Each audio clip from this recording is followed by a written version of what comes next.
विषय एआई, खनिज और आने वाली संसाधन राजनीति। जब हम आर्टिफिशियल इंटेलिजेंस की बात करते हैं तो अक्सर हमारी नजर सिर्फ सॉफ्टवेयर पर जाती है, कोड, डेटा, एल्गोरिदम। लेकिन एआई की कहानी यहीं खत्म नहीं होती। असल कहानी उस जमीन से शुरू होती है जहां से एआई को चलाने वाला हार्डवेयर आता है, और यहीं से आने वाली संसाधन राजनीति जन्म लेती है। एआई को चलाने के लिए सिर्फ दिमाग नहीं, खनिज चाहिए, बहुत खास खनिज, lithium, cobalt, nickel, rare earth elements. ये नाम ज्यादा चर्चा में नहीं रहते, लेकिन भविष्य इन्हीं पर टिका है। जो देश इन खनिजों पर कंट्रोल रखेगा वह एआई की रफ्तार तय करेगा। अब जरा बड़ी तस्वीर देखिए। एआई सिर्फ टेक्नोलॉजी नहीं है, यह सेना है, यह अर्थव्यवस्था है, यह राष्ट्रीय सुरक्षा है।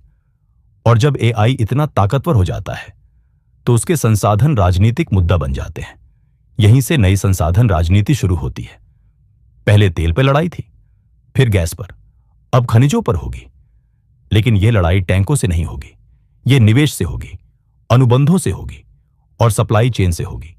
जो देश खनिज निकाल सकता है वह उतना ही अहम नहीं, अहम वह देश है जो उन्हें प्रोसेस कर सकता है, जो रिफाइनिंग कंट्रोल करता है, जो फैक्ट्री और मैन्युफैक्चरिंग अपने पास रखता है। यहीं से असली शक्ति पैदा होती है। अब ध्यान दीजिए एक और बदलाव पर। खनिज अक्सर उन देशों में होते हैं जो आर्थिक रूप से कमजोर हैं, लेकिन एआई की मांग उन्हें रणनीतिक रूप से महत्वपूर्ण बना रही है। अफ्रीका, लैटिन अमेरिका, कुछ एशियाई क्षेत्र, ये अब सिर्फ संसाधन क्षेत्र नहीं बल्कि भविष्य की राजनीति के केंद्र बन रहे हैं।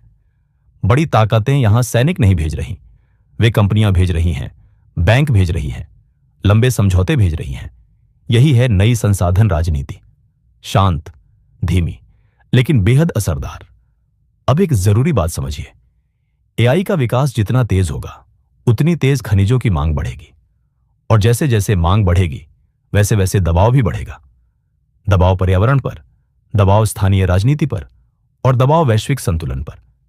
इसलिए आने वाले समय में हम सिर्फ एआई रेस नहीं देखेंगे, हम देखेंगे एआई सप्लाई रेस। कौन खनिज सुरक्षित करता है, कौन उन्हें प्रोसेस करता है, और कौन उनसे टेक्नोलॉजी बनाता है। यहीं तय होगा भविष्य का पावर बैलेंस। तो अगर सवाल पूछा जाए एआई के दौर में असली ताकत किसके पास होगी, तो जवाब है उसके पास जिसके पास कोड भी हो और जमीन भी, जो सिर्फ सोच न सके बल्कि संसाधन भी सुरक्षित रख सके।